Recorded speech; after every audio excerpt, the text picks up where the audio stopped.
So, owners and operators of American liquor are just loving Donald Trump right now.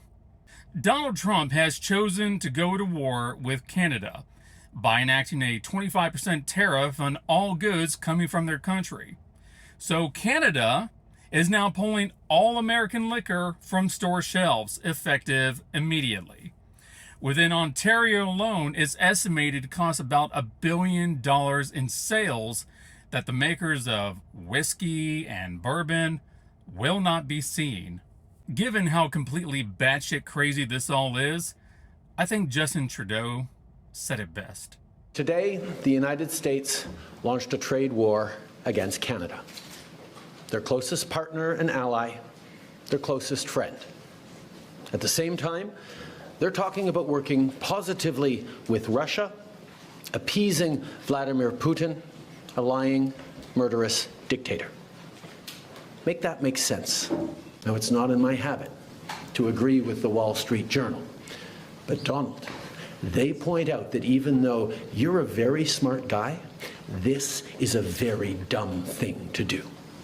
Officials in Canada have backed up what Trudeau has said, and that there is no middle ground here. There's no room for discussion. Either Donald Trump removes all tariffs from Canada, or Canada will continue to retaliate.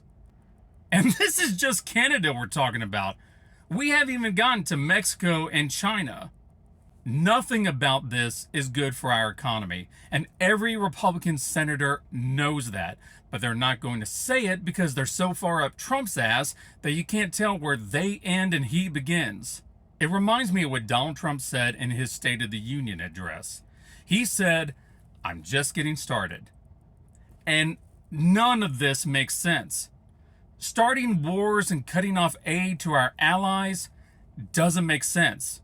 Freeing January 6th insurrectionists that attacked police officers doesn't make sense. Hiring people for government positions that are woefully unqualified doesn't make sense. And the list goes on and on. Donald Trump and everyone around him is about as un-American as you can get.